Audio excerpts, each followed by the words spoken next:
Cette story time et toutes les leçons que vous allez entendre dans cette vidéo valent littéralement 700 000 €. Donc prenez-les au sérieux parce que j'ai pas payé aussi cher pour ne pas vous en faire profiter. Alors peu importe la durée de cette vidéo, regarde-la jusqu'au bout.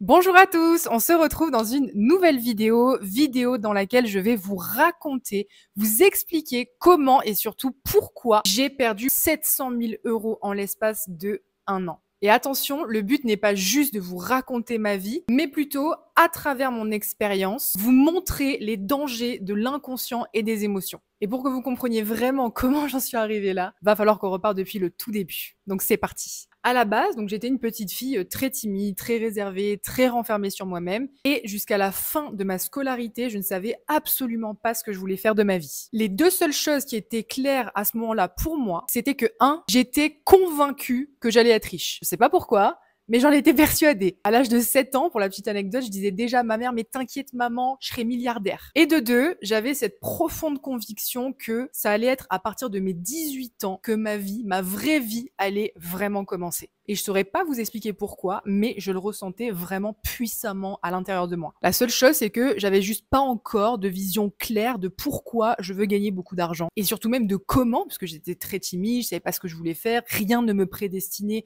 à gagner de l'argent et à être riche finalement. Mais je savais juste que j'en voulais beaucoup et que j'allais en avoir beaucoup. Donc, après mon bac, je décide de démarrer un BTS en alternance. Pourquoi? Pour faire comme tout le monde, ou plutôt pour ne pas rien faire. Donc, à ce moment-là, je partageais mes semaines entre les cours et un travail dans un magasin de prêt-à-porter. Et là, au bout de 3 mois à peine, j'ai compris. J'ai littéralement compris pourquoi je voulais absolument gagner beaucoup d'argent et devenir riche. C'était pour être libre, pour ma liberté. J'ai compris à quel point je voulais pas ni être enfermée, ni être limitée, ni être obligée de quoi que ce soit. Et à quel point je ne voulais surtout pas être coincée dans un rythme de vie métro, boulot, dodo. Parce que moi, personnellement, cette vie plate, répétitive, sans saveur, je me suis rendu compte à ce moment-là que ce n'était vraiment pas pour moi. Moi, j'avais besoin de liberté, de grandeur, de croquer la vie à pleines dents, que voilà, mon quotidien soit plus punchy, plus vibrant, plus spicy, tu vois. Ouais, clairement, je voulais une vie hors norme. Et pour le coup, dans cette alternance, j'y allais le matin, j'avais la boule au ventre, je rentrais chez moi le soir, j'étais déprimée, quoi. J'étais pas bien, j'étais vraiment pas à ma place. Je le sentais, c'était plus grand que moi, en fait. Alors un jour, au bout de ces 3 mois, il se passe un incident qui fait un peu déborder le vase, qui était déjà bien plein. Et je prends une décision radicale. J'ai appelé ma mère, j'ai signé un papier, abandon de poste, j'ai tout arrêté. Mon alternance et l'école, tout, finito, pipo, ciao. Et c'est à partir de là que j'ai fait un espèce de pacte avec moi-même. Je me suis juré que le salariat, c'était no way, jamais, c'est mort. Je veux jamais entendre parler de ce mot de ma vie. En parallèle de ça, à ce moment-là, je découvre par pur hasard le MLM qui était à cette époque-là dans le top 3 des business accessibles et rapides pour faire de l'argent depuis son téléphone. Donc sans hésiter, je me lance, je m'y mets à 200%, je fonce, j'agis, je passe à l'action puissamment. Évidemment, ça fonctionne. Je commence à gagner 2000, puis 5000, puis passer mes premiers 10 000 € par mois. Et tout ça uniquement en vente de produits, donc en vendant des produits bien-être. Et ce, à seulement 18-19 ans à ce moment-là. Puis, je change de société. Et là, en plus de la vente de produits, je décide de bâtir ma propre équipe. Donc, je construis une énorme équipe. Et là, c'est l'explosion. Je génère littéralement des millions d'euros de chiffre d'affaires. Je commence à gagner 30 000, 50 000, 60 000, 80 000 jusqu'à atteindre les plus de 100 000 € par mois. Ce qui est, je le précise, mais dans ce milieu-là, quelque chose de rarissime. Donc on peut le dire, très jeune, très tôt, j'ai vécu une ascension fulgurante, que ce soit d'un point de vue personnel et d'un point de vue financier. On va dire les termes, on va parler français, j'avais littéralement un compte en banque plein à craquer. Et le problème dans tout ça, c'est pas forcément que j'ai gagné de l'argent trop jeune ou trop rapidement. Le vrai problème, c'est que je n'avais absolument aucune éducation financière. Donc oui, j'avais énormément d'argent, mais je savais pas comment le gérer. Et surtout, j'étais pas du tout entourée pour. Parce qu'en réalité, c'était pas je gagne de l'argent parce que je fais ce que j'aime faire. C'était plutôt je fais ce que j'aime faire, donc je gagne de l'argent. En gros, pour te résumer, j'étais pas focus en premier du moins sur l'argent. J'étais focus d'abord sur les gens. Donc en fait, je m'en foutais, je gagnais de l'argent, mais j'y pensais même pas en soi. J'étais contente, j'étais excitée, mais j'y pensais pas plus que ça. Moi, à ce moment-là, je m'étais juste trouvé une super passion, une super mission. Aider les gens, transmettre, créer de réelles transformations. C'est ça qui m'excitait, c'est ça qui me faisait vibrer. Et d'ailleurs, je pense qu'on m'a souvent posé la question, mais je pense que c'est sincèrement l'un des facteurs, si ce n'est le facteur, qui m'a permis de réussir aussi rapidement et à ce niveau-là. Ça a été l'une de mes plus grandes forces. Donc publiquement, certes, j'étais pas visible, mais par contre, en interne, j'étais en train de créer des transformations exceptionnelles. Et bien sûr, c'est encore le cas aujourd'hui. Sauf que je me montre un petit peu plus. Et dans le domaine du MLM, je suis littéralement, et j'ai pas peur de le dire parce que c'est réel, je suis la seule à avoir créé autant de success stories dans ce domaine-là. Parce que je suis réellement passionnée par la transformation personnelle, la transformation financière, par le fait d'aider les gens à passer du point où ils sont au point supérieur, du point A au point B, du point B au point C, et à changer leur vie, quel que soit le domaine. Donc oui, c'est grâce à cet état d'esprit-là que j'avais énormément d'argent qui rentrait. Donc après, voilà, j'utilisais, je faisais un minimum circuler mon argent quand même. Je me faisais plaisir, je voyageais, je gâtais mes proches, j'emmenais mes copines dans de beaux endroits, des bons restaurants, des hôtels 4 ou 5 étoiles. Je vivais des expériences incroyables, hors normes, comme j'avais toujours voulu. Par exemple, je me suis offert à moi-même et à 2 amis un aller Marseille-Marrakech en jet privé. Je me suis acheté, enfin moi, ma maman et ma petite sœur, une villa avec un terrain de 1800 mètres carrés dans le sud de la France. Bon, j'ai pas rien fait, quoi. J'ai quand même fait circuler un peu l'argent. Donc j'ai fait pas mal de choses, mais j'en avais encore beaucoup, beaucoup, beaucoup. Et en soi, c'est pas un problème d'en avoir beaucoup, beaucoup, beaucoup. Mais à ce moment-là, en fait, je ne savais pas comment le gérer. Je savais pas quoi en faire. J'y pensais presque même pas en réalité. Ah, par exemple, je suis dans mon histoire, mais je sais pas si réellement vous vous rendez compte, en m'écoutant parler, mais à seulement 20 ans, et en partant bien sûr de moins 10 000 sous terre, je gagnais déjà 100 fois plus qu'un président de la République française. Juste ça. Mais voilà, du fait de mon immaturité, ma jeunesse, le milieu social duquel je viens évidemment, bref, tout ça, fait que j'avais une forme d'insouciance, d'ignorance, d'innocence, et même un peu, je dois le dire, mais de nonchalance, quoi. J'étais pas focus là-dessus. Et malheureusement, ce que je ne savais pas non plus à ce moment-là, c'est que gagner énormément d'argent, ça allait aussi attirer les rapaces.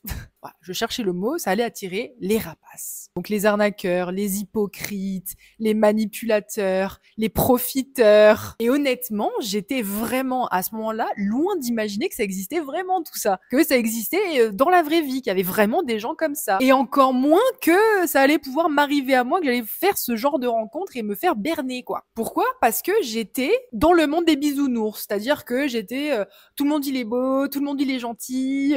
J'étais dans le monde des bisounours. Et l'innocence, alors attention, oui, c'est une très belle qualité, mais comme toute qualité poussée à l'extrême, ça se transforme en défaut. Donc, cette innocence que j'avais en excès, que je poussais à l'extrême, s'est transformée en crédulité, en naïveté. Pourtant, j'étais pas teuteux, mais j'étais très naïve, très crédule. Donc, j'étais la bonne cible, quoi. Et résultat, je me suis faite avoir. Et pas qu'un peu.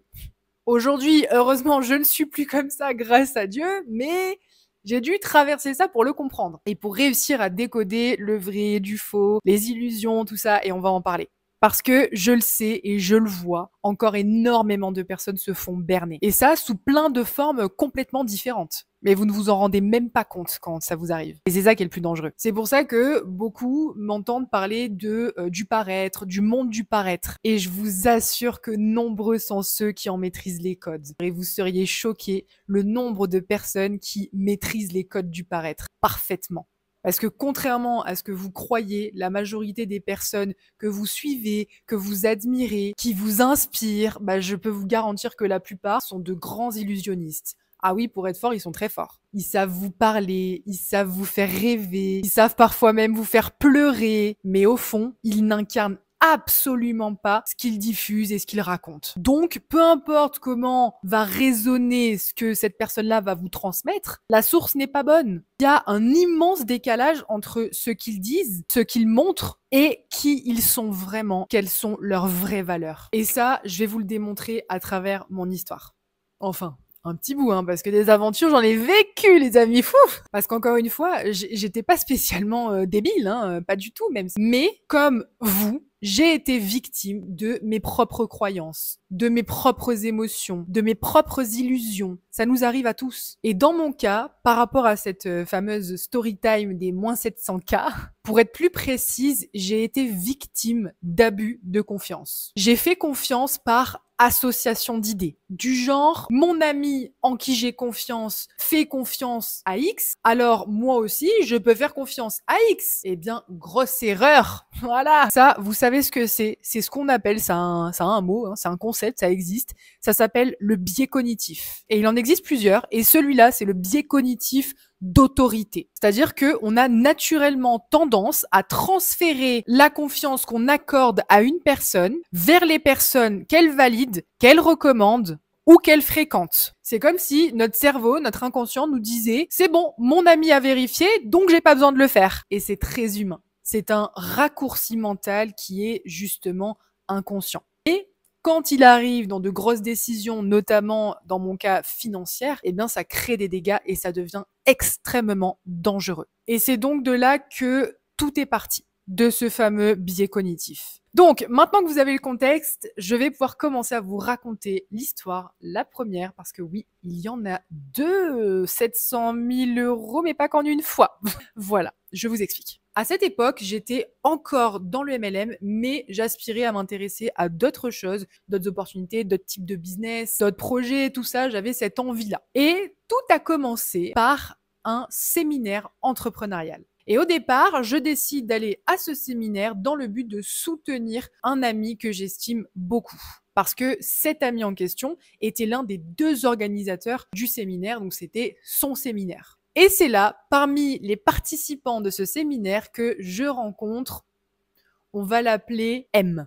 À cet événement, tout de suite, Monsieur M est littéralement et explicitement mis sur un piédestal. Les organisateurs le présentent comme un mec exceptionnel, comme le roi du marketing, l'expert en investissement, le gars qui a gagné des millions, qui a plein de célébrités dans son répertoire. Bref, on nous peint un tableau parfait de toutes ses médailles, de tout ce qu'il a fait, de tout ce qu'il est, de tout ce qu'il a, etc. Et moi, qui fais confiance aux organisateurs et en particulier à mon ami pour qui je suis venue, à aucun moment je remettais en doute ce qui était dit. J'y croyais, je croyais en ce que j'entendais, en ce qu'il me disait. Et tout me montrait que, c'est-à-dire que pour rien arranger, quand je regardais autour de moi les autres participants, et certainement par ego, par besoin d'appartenance ou je ne sais quoi, faisait même sentir qu'ils le connaissaient et acquiesçaient absolument tout ce qui était dit. Donc en fait, c'était une validation collective et totale, quoi. Donc moi, à ce moment-là, je me pose mais zéro question. Pour moi, c'est logique, c'est bon. Tout, absolument tout me montrait émotionnellement et illusoirement parlant évidemment, que tous les feux étaient verts.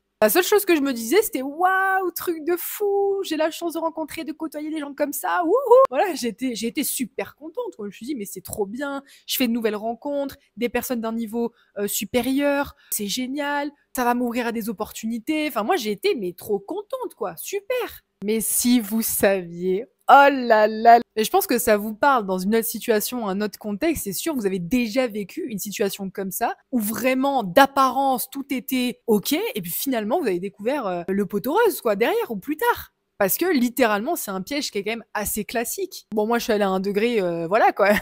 Mais c'est quand même un piège très classique. Et surtout dans le domaine du business en ligne de manière générale. Donc moi, à ce moment-là, pendant ce séminaire, voilà, je calcule pas trop, je reste quand même un petit peu en réserve, je vis le moment, je profite. Voilà, sans plus. Le séminaire passe et là, le lendemain, mon ami part avec plein d'autres personnes qui étaient présents à l'événement, à Marbella ou Ibiza, je sais plus, dans une villa de luxe avec le fameux M pour masterminder et faire du business. Et malgré l'invitation, moi, j'avais décidé de pas y aller. Et en revenant de ce petit séjour, mon ami revient vers moi et il me dit que il a investi 50 000 euros avec M. Il me dit à quel point c'est incroyable, que d'autres ont fait pareil. Donc moi, automatiquement, je me suis dit, mais Wouhou, mais génial, c'est trop bien. Ah ouais, moi aussi je veux ça en fait. Je veux moi aussi pouvoir investir, faire fructifier mon argent. Enfin, je me suis dit mais waouh, ça y est, un bon plan se dessine, tu vois. J'étais en mode vas-y, trop bien, moi aussi je veux ça. Et là, il me fait comprendre et sentir que c'est quand même privilégié, qu'il va voir ce qu'il peut faire pour me mettre en relation, pour que M accepte que je puisse investir avec lui. Et là encore, le fameux biais cognitif. Mais cette fois, c'est le biais cognitif qu'on appelle le biais de rareté. Le côté attention, c'est privilégié, c'est rare, l'accès est difficile, c'est exclusif, c'est pas pour tout le monde. Bah forcément, ça déclenche en toi de l'envie. Ça crée un sentiment d'urgence, de je veux pas rater cette opportunité. Bref, vous voyez le tableau. Donc du coup, dans mon flou intersidéral à ce moment-là, parce que j'ai été prise dans mes émotions et mes illusions, je n'ai absolument rien vérifié, rien regardé, j'ai pas creusé, je me suis pas du tout intéressée au fonctionnement de comment il fait pour faire fructifier l'argent, je n'ai pas demandé de preuves, rien, absolument rien. Évidemment, le truc à ne surtout pas faire. Je me suis 100% fiée aux mots, aux émotions, aux images mentales que ça me créait dans la tête. Parce que je voyais de mes propres yeux les grandes marques, les après-midi sur les yachts, les expériences incroyables, les restos, les hôtels, tous les signes extérieurs en fait de réussite chez ce fameux M. Donc je vous le dis, mais rien, absolument rien d'apparence ne pouvait me faire soupçonner un problème, ne pouvait me faire soupçonner que j'avais littéralement en face de moi un escroc qui du coup, en coulisses, volait l'argent des gens. Puis pire encore, il était d'apparence encore une fois, il payait pas de mine, il avait l'air sympathique, gentil, vraiment très très gentil. C'est littéralement de la pure illusion, vraiment. Et moi, j'étais tellement, mais tellement dans un délire, vous pouvez même pas vous imaginer, parce que forcément, comme il faisait croire à tout le monde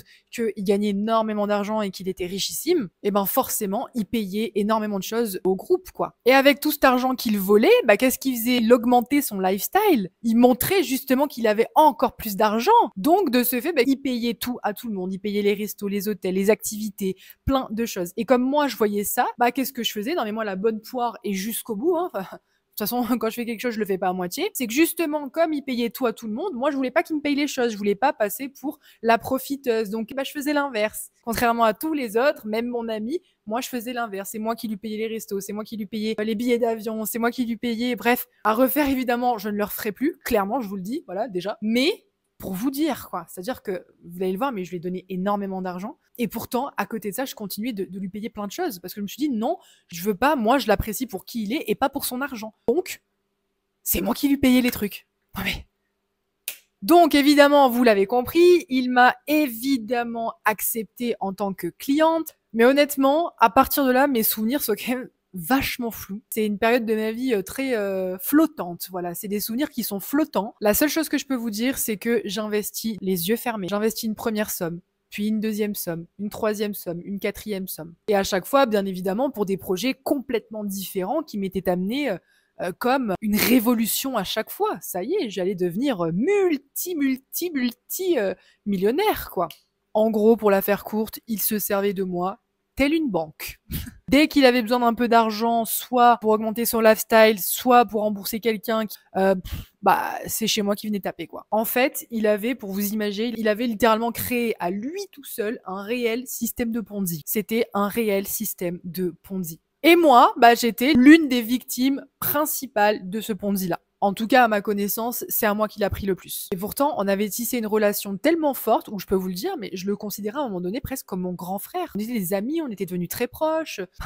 Tu m'étonnes en même temps. Mais, comme tout vient à point à qui sait attendre, le temps passe et les illusions tombent, les masques tombent. Et là, tu vis ce qu'on appelle la désillusion. Voilà. Donc un jour, tout s'est écroulé, donc je vais pas rentrer dans les détails, c'est allé quand même assez loin. Mais le fait est que j'ai perdu plus de 450 000 euros avec cette personne. Donc quasiment un demi-million d'euros. Pouf, à la poubelle. Perdu, envolé. Ciao. C'est évidemment énorme, surtout que c'était de l'argent que j'avais quand même gagné durement à ce moment-là. Donc forcément, il y a eu une plainte pénale de ma part et de la part aussi de mon ami. Et là encore, pour l'anecdote, bien 2 ans après cette histoire, ce même ami qui me l'a donc à la base fait rencontrer et même recommandé, hein, me rappelle et me dit « Mais t'inquiète, je l'ai revu à Dubaï, on a fait un deal, j'ai retiré ma plainte, il m'a remboursé de mes 50 000 euros à 100%. » Ce qui est vrai, donc il l'a remboursé réellement, totalement. Donc évidemment, sous les conseils de cet ami qui m'a poussé également à le faire, puisque pour lui ça a fonctionné, donc pour moi ça aurait dû fonctionner, je reprends contact avec ce fameux M, on discute ensemble au téléphone et on arrive au même deal, c'est-à-dire je retire ma plainte et tu me rembourses de la totalité de ce que tu me dois, de mon argent quoi. Donc ni une ni deux, j'appelle mon avocat, je retire ma plainte et finalement, eh bien je n'ai jamais été remboursée. Évidemment, cet ami qui, à la base, m'a embarqué là-dedans, qui, lui, a réussi à récupérer 100% de son argent, qui n'est même pas le quart de ce qu'à moi il me doit. La petite précision, parce que ça fait toujours plaisir, bah évidemment, il ne m'a pas donné un seul centime. Bah non, voyons. Tout ça pour vous dire que la naïveté, c'est grave, c'est dangereux. Et ça, c'était donc uniquement pour la première histoire, puisque je parle de 700K. Finalement, je vous annonce un montant à 450. Parce que ce n'est pas la seule personne qui a réussi à m'avoir, à me berner, à me prendre tout mon fric. Bon, pas tout, mais une belle partie quand même. Donc oui, il y a une deuxième histoire, il y a une deuxième personne, et cette fois-ci, on va appeler cette personne F. Et tout ça dans la même année, quasiment en simultané, au même moment. Parce que, comme je vous ai déjà dit, bah en fait, quand je fais les choses, je les fais pas à moitié, quoi. J'y vais à fond la caisse. Je me limite surtout pas. C'est freestyle. Donc, parlons de cette deuxième histoire, de cette deuxième personne. Déjà, on peut se poser la question, comment celui-ci, je l'ai rencontré? Eh bien, roulement de tambour, par exactement le même ami que dans la première histoire. Oui, oui, c'est le même ami, le même. Vous ne rêvez pas, ce n'est pas une illusion auditive, c'est bien le même ami qui m'a présenté cette deuxième personne, ce fameux F. En fait, F, c'était tout simplement l'un des meilleurs potes d'enfance et de la bande de potes qu'ils étaient de mon ami. Donc ils se connaissaient depuis longtemps. Voilà, c'était pas quelqu'un qu'il avait rencontré récemment. Non, non, ils se connaissaient depuis, pour le coup, beaucoup de temps, même avant moi. Ce monsieur F avait, à ce moment-là, monté un business qui, sur le papier, je dois l'avouer, était quand même super sexy, quoi. Ça donnait envie. C'était tendance, c'était clean, ça avait l'air solide, c'était juridiquement, administrativement très carré, etc. Et encore une fois, mon ami et en plus d'autres amis qu'on avait en commun à ce moment-là, en qui je faisais aussi parfaitement confiance, parce qu'en fait, on était un noyau dur, quoi. On bossait ensemble tout le temps, on était comme les doigts de la main, quoi. Et ben eux, ils avaient déjà investi dans cette boîte. Les premiers investisseurs, donc eux tous, hein, mes potes, avaient tous investi 10 000 euros pour un certain pourcentage. Et moi, quand je demande à investir pour ce même pourcentage, c'était pas 10 000, c'était 60 000. Soi-disant parce que, vous comprenez, ça explose, c'est en train de grimper, ça monte en valorisation, déjà valorisé à je sais pas combien, bref. Sur le moment, je vois pas le mal, en fait, encore une fois. Je me disais même à ce moment-là, ben justement, c'est en train de prendre une valeur folle, que s'il y a bien un moment pour investir, ben c'est maintenant, quoi. Ça prend déjà, ça a déjà pris depuis que eux, ils ont investi, bon, depuis pas très longtemps, mais quand même, depuis que eux, ils ont investi, ça a déjà augmenté, donc si j'investis maintenant, pouf, c'est bon. On est milliardaire cette fois. Je me disais, voilà, c'est encore plus le moment d'y aller, de foncer et d'investir. Et donc, évidemment, en tant que bonne Lisa Gilabert qui se respecte, je ne me suis pas seulement contentée de ce pourcentage précisément, j'ai pris 4 fois plus. Ce qui fait qu'au total, j'ai investi plus de 240 000 euros dans ce business-là. Et pourquoi? Qu'est-ce qui s'est encore passé? Encore une fois, à cause de ces foutus biais cognitifs. On me racontait que l'entreprise allait être valorisée à des milliards, que de grosses célébrités diffusaient déjà les produits à l'international, que c'était le bon moment justement parce que oui, ça continuait de prendre de la valeur et de grimper, que même dès l'année suivante, on allait déjà pouvoir se verser des rentes de cet investissement. Bref, on m'a vendu du rêve. J'ai bien voulu y croire aussi, parce que oui, je le précise, hein, attention, mais personne ne m'a obligé à investir. On m'a jamais mis le couteau sous la gorge. C'est moi toute seule, 100% de responsabilité. Hein. Au contraire, même pour le coup, je vais vous le raconter, ça c'est marrant. Au départ, même, c'était même pas oui pour que j'investisse dans cette boîte. Hein. Pourquoi? Parce qu'il fallait que tous les investisseurs déjà en place soient d'accord. Donc mes fameux potes. Sauf que dans ce groupe des potes, il y avait mon ex. Et apparemment, bon, aujourd'hui tout va bien, hein, mais apparemment, à ce moment-là, c'était un peu touchy, on voulait pas trop que je rentre, etc. Finalement, ça aurait dû mieux se faire comme ça, mais bon, malheureusement, c'est quand même passé, donc finalement, j'ai pu passer cette barrière-là, mais justement, ça crée une espèce encore de fausse rareté, de faux privilèges. C'est exactement ce que je vous parlais juste avant. C'est une forme de manipulation très subtile, basée sur des biais cognitifs, qui est un mécanisme purement psychologique et inconscient. Donc clairement, voilà, par rapport à cette boîte, on m'a aussi très clairement vendu l'Eldorado. Donc, je fais mon super virement de 240 000 euros. Et en fait, ce qui se passe, donc je sais plus trop en termes de délai, quelques temps plus tard, je découvre qu'il y a, depuis le début, avant même que moi j'investisse, un autre associé, une autre personne dont je ne connaissais pas l'existence et dont on ne m'avait du coup jamais mentionné. Alors que à ce moment-là, rappelons-le quand même, mais j'étais actionnaire majoritaire. Hein. Pour vous la faire courte et assez compréhensible, à ce moment-là, une assemblée générale est organisée, donc une réunion d'actionnaires. Et moi à l'époque, je savais même pas ce que c'était une AG, quoi. Donc je me connecte au Zoom, j'écoute et là, je ne comprends absolument rien. Je comprends littéralement rien à ce qui se dit et ce qui se joue dans cet AG. Donc forcément, après le Zoom, je commence à passer des appels et à poser des questions pour clarifier un petit peu cette situation. Et là, je découvre le poteau rose. J'apprends l'existence de problèmes énormes dans l'entreprise, des conflits internes importants et des tensions relationnelles entre F et justement ce fameux associé fantôme, que du coup je ne connaissais pas. En fait, les conséquences graves de cette situation, c'est que les problèmes entre eux sont tels qu'il y a eu des procédures et compagnie. Ce qui fait que je découvre en même temps que tout l'argent que j'avais investi dans cette boîte, donc les 240 000 balles que j'ai investi, a principalement été utilisé pour payer leurs problèmes, leurs avocats, leurs procédures. Des problèmes qui, un, je le rappelle, étaient du coup là bien avant que moi j'investisse. Et de deux, du coup, dont je n'étais absolument pas au courant au moment d'investir. Donc concrètement, on m'a menti, on m'a trahi et on s'est encore servi de moi. Et au final, donc comment s'est terminée cette histoire? Bah très simplement, l'entreprise n'avait plus un rond, c'est dur à dire mais c'est vrai. Et de toute façon, avec le recul, je sais que ça n'aurait jamais fonctionné.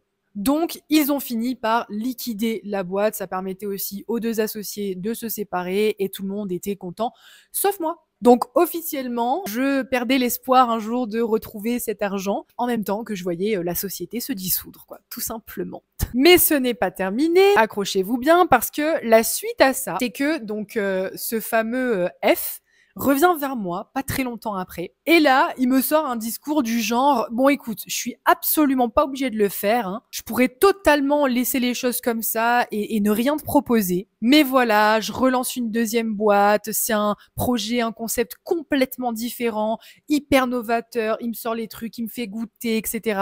Et il me dit par contre voilà, si tu veux investir, et je te le propose, en gros c'est un cadeau que je te fais, hein, puisqu'il était pas obligé de le faire et il pouvait me laisser comme ça, c'est clairement ce qu'il m'a dit. Et bien si je voulais rentrer au capital de la boîte, il fallait encore que j'investisse tant. Et il me sort le montant. Donc vous captez encore un peu la manipulation là? Donc là déjà, il faut que je remette de l'argent, donc que je réinjecte encore de l'argent personnel, que je sorte encore de l'argent. Et en plus, en regardant les chiffres et en analysant la répartition des parts et des actions justement chez tous les investisseurs, je réalise très vite qu'il y a un truc qui colle pas.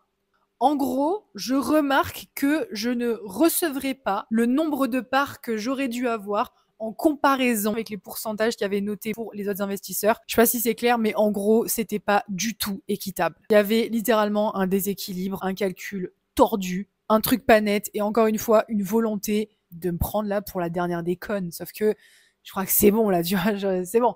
J'ai compris la leçon. Je l'ai payé 700 000 balles. J'ai compris. Donc, évidemment, à ce moment-là, je décide de ne pas réinvestir. Et les autres investisseurs avaient quand même espoir de, grâce à cette boîte, de retrouver l'investissement perdu dans la première boîte. Sauf que moi, à ce moment-là, non, c'est bon, quoi. Je me suis dit, j'accepte la perte. Je viens de perdre encore de l'argent, 240 000 balles. Ça fait 700 000 au total. Voilà, écoute, c'est le prix que tu devais payer pour comprendre à quel point il faut surtout pas être naïf. Il faut que tu arrêtes de croire à tout ce que tu entends et à tout ce que tu vois. L'état d'esprit est très petit, ils ont un mauvais rapport avec l'argent. Enfin, avec le recul, aujourd'hui, je vois tout ça et jamais de la vie, à l'heure où on se parle là dans cette vidéo, j'aurais investi ne serait-ce qu'un centime dans un truc pareil. Mais vraiment, et avec ces gens-là, parce qu'il y a la boîte et le produit, mais au-delà de ça, il y a les dirigeants. Enfin, c'est d'une logique absolue aujourd'hui pour moi, mais à ce moment-là, je l'ai fait. Donc en tout, les calculs sont bons, hein, pour le coup. C'est bien 700 000 € que j'ai perdu. Ça picote un peu, mais ça permet de retenir la leçon. C'est sûr que quand t'es marqué au fer rouge comme ça, t'as plus envie d'y retourner, hein, je peux te le dire. Tu réfléchis à 15 fois avant de prendre une décision. Ce qui est sûr, c'est que autant d'argent, aussi vite, très jeune et en partant de zéro, c'est pas ordinaire. Donc ça, je sais que vous le savez. Mais du coup, quand tu fais des choses extraordinaires, t'attires aussi des choses extraordinaires. Quand tu fais des choses hors normes, donc des choses pas normales, eh bien tu attires des problèmes hors normes aussi. Les gens pensent toujours ah mais les riches, eux ils ont pas de problème, tout va bien, ils ont trop de chance, ils ont la vie de rêve et tout, ils se prennent pas la tête. Voilà, t'es riche donc en fait tout va bien, t'as absolument aucun problème, au contraire, t'as même pas, surtout pas le droit de te plaindre, voilà, parce que t'as une vie comme si, telle voiture, telle maison, tu voyages ça, mais en réalité, vous n'en savez rien. C'est pas les mêmes, mais il y en a quand même. Et je peux vous dire aussi que quand tu montes très haut, la chute elle fait encore plus mal, quoi, c'est logique. Plus tu montes, plus la chute fait mal. Gros argent, gros problème. Et un jour, je vous le jure, je l'ai déjà entendu, hein. On est venu me le répéter parce qu'évidemment, ça a été dit derrière mon dos. Ah ouais, non mais moi, j'aimerais trop avoir les problèmes de Lisa, hein. Si c'est pour gagner ce qu'elle gagne, moi, je veux les mêmes problèmes, hein. S'ils savaient. Comme si gagner beaucoup d'argent était synonyme de t'as pas de problème. Mais en fait, c'est faux. Le jour où t'auras plus de problème et t'auras plus du tout de contrariété, je peux te dire, on t'appellera cadavre, hein. Donc en fait, quel que soit le montant financier, bien sûr que on a des problèmes comme tout le monde. Donc oui, j'ai des problèmes comme tout le monde. Seulement, en plus d'avoir des problèmes comme tout le monde, ils sont aussi à la hauteur de mon niveau de vie. Plus tu montes, plus tu gagnes, plus tes challenges, tes responsabilités et tes risques montent aussi. Et ce qui est fou, c'est que tout le monde veut gagner de l'argent pour les avantages qu'apporte l'argent, et c'est sûr qu'ils sont extraordinaires, mais ils sont pas prêts à accepter les inconvénients. Or, dans tout, il y a ombre et lumière. Dans tout, il y a avantages et inconvénients. C'est une illusion, justement, de penser que parce que vous allez gagner beaucoup d'argent, tous vos problèmes vont s'effacer. Vous n'êtes pas au bout de vos surprises, hein, je peux vous le dire. Et finalement, le fait d'avoir vécu cette situation-là en particulier, je le prends comme une chance et comme une bénédiction. Dans le sens où si je n'avais pas vécu ça, est-ce que j'aurais réellement compris ce que j'ai compris aujourd'hui? Est-ce que je serais réellement la femme que je suis aujourd'hui? Et c'est en fait ça qui a fait que je l'ai pas du tout mal vécu, hein. J'étais debout, j'ai même pas eu l'impression de me relever parce que je suis pas tombée en fait. Donc je l'ai pas mal vécu, j'étais pas au bout du rouleau, j'étais pas en dépression. Or, ça aurait pu être le cas pour beaucoup de personnes, hein. Beaucoup de personnes à ce moment-là ne me comprenaient pas, ils me disaient mais comment tu fais Lisa pour être bien, pour continuer d'être joyeuse, parce qu'en fait, j'ai tout de suite vu ça comme une bénédiction. Je me suis tout de suite dit en fait, je devais vivre ça pour comprendre des choses et pour faire différemment, pour avancer, pour être plus forte. Pour être plus forte et plus intelligente. Ouais, pour le coup, il y a un deuxième bénéfice, c'est que je peux vous faire cette vidéo finalement. Et elle est pleine de bon sens. C'est à partir de là que je me suis dit, ok Lisa, tu ne peux plus continuer de gagner de l'argent en restant une amatrice, une ignorante, une incompétente. Dans ma tête, je me suis dit, ok, là, il faut que tu passes de amatrice à professionnelle. T'as pas le choix, en fait. Faut monter. Si tu veux monter au niveau encore supérieur, il va falloir que tu passes au niveau pro. Que tu comprennes vraiment les choses, que tu t'entoures de bonnes personnes, de personnes compétentes qui vont pouvoir m'aider, m'aiguiller, me conseiller. Donc j'avais cette volonté, mais je savais pas sous quelle forme ça allait arriver. J'ai demandé à Dieu, j'ai dit écoute, voilà, je veux ça, donne-moi de la clairvoyance, donne-moi la possibilité de comprendre ce que je peux en faire, de bien m'entourer, de faire en sorte que je puisse apprendre à mieux gérer mon argent parce que je sais pas vers qui me tourner. Donc j'ai demandé en fait de l'aide et j'ai reçu. C'est comme ça que à la fin de cette année noire, j'ai rencontré mes 2 mentors, donc ceux qui m'accompagnent depuis maintenant 7 ans. Et je peux vous le dire, mais ils m'ont littéralement sauvé la vie. Ils m'ont élevé, ils m'ont conseillé, ils m'ont guidé sur des sujets évidemment que je ne connaissais pas, mais sur lesquels mes proches et ma famille, malgré tout l'amour qu'ils me portent, étaient eux-mêmes limités. Un des 2 d'ailleurs était gestionnaire de grandes fortunes, donc il gérait l'argent des très très riches quoi. Et pour vous dire, à eux 2 maintenant, ça fait près de 30 ans qu'ils accompagnent des sportifs de très haut niveau que vous connaissez tous, des très très riches, des champions olympiques et aussi des grands entrepreneurs de rang international. Ils m'ont appris à gérer mon argent, à décoder les failles et les illusions, à affiner mon discernement, à me renforcer, à prendre confiance en moi et sur tous les domaines de ma vie, puisqu'ils m'ont aussi formé dans le domaine de l'amour, pas que l'argent, de la vitalité, de la réussite sociale et tellement d'autres dimensions que je n'imaginais pas du tout au départ. Et j'ai une chance incroyable de pouvoir avancer avec eux et de pouvoir continuer de le faire aussi parce que bon, ils sont pas donnés. Et croyez-moi que si vraiment c'était limité, ça ferait pas 7 ans que je travaille avec eux. En fait, c'est eux qui m'ont vraiment aider à sortir de mes plus grandes illusions, de mes faiblesses, de cette prison dorée que je m'étais construite moi-même. Ils m'ont renforcée, éveillée et c'est ce qui fait que je suis principalement la femme que je suis aujourd'hui et je peux continuer d'aider les autres femmes à faire également. Pour conclure, donc écoute bien ce conseil à 700K. Arrête de te faire avoir par les mots et par les émotions. Les mots déclenchent des émotions et donc des illusions. Et quand tu mélanges ça avec une décision à prendre, très souvent, ce ne seront pas les bonnes. Donc, s'il te plaît, ouvre un peu les yeux, arrête de croire à tout ce que tu vois, à tout ce qui est dit, à toutes ces belles histoires, car je peux t'assurer que les personnes à qui tu penses et que tu admires sont pas tous, mais principalement de grands illusionnistes et absolument pas ce qu'ils prétendent être. Et je peux te le garantir. Ce que j'ai perdu en argent, je l'ai gagné en lucidité. Et crois-moi, ça vaut tout l'or du monde. S'il fallait que je repaye 700K, je repaierais 700K pour avoir la même chose. Parce que oui, tu peux monter vite, gagner vite, exploser vite, mais tenir, durer, rester là-haut, ça c'est une autre histoire. Parce qu'au début, t'avances avec le feu, avec l'enthousiasme, avec l'énergie, avec la volonté, mais plus tu montes et plus les enjeux grandissent. Plus les défis deviennent gros, plus les pièges deviennent subtils et plus le terrain de jeu se transforme en jungle. T'as toujours moyen de t'amuser dans la jungle, mais il y a quand même plus de boue et de lianes, et de bestioles un peu qu'on n'a pas envie de croiser, tu vois. Donc à ce niveau, ce n'est plus juste une question d'énergie, c'est une question d'entourage et de mentorat. Parce que sans structure, sans mentor, sans guide, je peux te le dire, tu tiens pas au sommet. Tu seras toujours limité tout seul. Toute seule, tu descends. Voire pire, tu t'écrases. Et ça fait mal. Et moi, pour le coup, je n'avais aucune envie ni de descendre, ni de m'écraser. J'avais envie de durer, j'avais envie d'avancer, de continuer à grandir, de continuer à m'expandre. Et pour toi, c'est pareil, tu as 2 choix. Apprendre par toi-même en prenant les coups et t'es même pas sûr d'y arriver. Apprendre par toi-même à la dure, dans le sacrifice, dans l'effort constant, par ego, parce que tu veux réussir par toi-même et y arriver seul. Ou apprendre à travers mon histoire, mon expérience, mon expertise, mes compétences, mon état d'esprit et gagner des années, éviter les pièges et les erreurs et monter au niveau supérieur sans plafond de verre. Pour le coup, c'est plus rapide et on va pas se mentir, la vie elle est quand même assez courte et suffisamment précieuse pour ne pas perdre 1 minute de plus, on est d'accord? Donc, qu'est-ce que tu choisis? Pour ça, aujourd'hui, et je vais finir cette vidéo sur ça, donc déjà, j'espère qu'elle n'aura pas été trop décousue et que les choses partagées auront été suffisamment claires pour vous. Si c'est pas le cas, n'hésitez pas à venir échanger avec moi. Donc, si toi aussi, tu veux monter, tu veux durer, tu veux transformer ta vie de manière solide, pas en piétinant sur des illusions qui te maintiennent dans un faux confort. Et de manière complètement adaptée à toi, à ton caractère et à ton rythme de vie, envoie-moi mentor en DM sur Instagram.